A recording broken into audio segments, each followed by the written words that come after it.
श्री कृष्ण कहते हैं वह तुम्हारे कर्मों का नहीं बल्कि अपने कर्मों का फल पाएगा। इसलिए क्रोध में प्रतिक्रिया देने के बजाय मौन को अपना कवच बनाओ।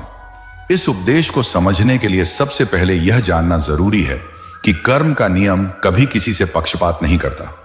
हर व्यक्ति के अच्छे और बुरे कर्म का फल उसे एक न एक दिन अवश्य मिलता है, चाहे वह तुरंत दिखे या समय के साथ। जब कोई व्यक्ति छल करता है, धोखा देता है या आपको नीचा दिखाने की कोशिश करता है, तो उसका यह आचरण उसके अपने भविष्य के बीज बो रहा होता है। यह बीज जैसे हैं वैसा ही फल उन्हें मिलेगा। अगर बीज में जर है तो पेड़ से अमृत नहीं निकलेगा। अक्सर जब कोई हमें धोखा देता है तो हमारा मन क्रोध और बदले की आग से भर जाता है। हमें लगता है कि हमें उसी पल प्रतिक्रिया देनी चाहिए ताकि सामने वाले को सबक सिखा सकें, लेकिन यही वह जगह है जहां बुद्धिमानी की परीक्षा होती है। अगर आप क्रोध में प्रतिक्रिया देते हैं तो आप भी उसी नकारात्मकता का हिस्सा बन जाते हैं जिसमें वह व्यक्ति पहले से डूबा हुआ है, और तब आपके मन का संतुलन बिगड़ जाता है, जो आपकी सबसे बड़ी ताकत है। मौन यहां केवल बोलना बंद करना नहीं है, बल्कि यह अपने मन को शांत और स्थिर रखना है। जब आप मौन रहते हैं तो आप सामने वाले के व्यवहार को अपने भीतर जगह नहीं देते। आप अपनी ऊर्जा बचाते हैं और अपने विचारों को साफ रखते हैं।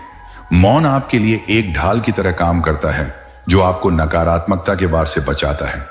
सोचिए, अगर कोई पत्थर आपके ऊपर फेंकता है और आप उसे पकड़कर वापस फेंकते हैं तो आप भी उसी खेल में शामिल हो गए। लेकिन अगर आप एक तरफ हट जाएं और वह पत्थर खुद गिरने दें तो आपको चोट भी नहीं लगेगी और सामने वाला भी थक जाएगा। मौन उसी तरह है, यह आपके आत्मसम्मान की रक्षा करता है और आपको गलत कर्मों के दलदल में फंसने से बचाता है। समय सबसे बड़ा न्यायाधीश है। जिसने छल किया है वह चाहे कुछ समय तक सफल दिखे, लेकिन उसके कर्मों का असर उसके जीवन में जरूर आएगा। उस वक्त आप बिना कुछ किए सिर्फ अपने सत्य और धैर्य के सहारे देखेंगे कि कैसे उसके कर्मों का परिणाम उसे मिलता है, और यह देखना आपको और भी मजबूत बना देगा। इसलिए जब कोई आपके साथ छल करे तो अपने मन को शांत रखकर सोएं।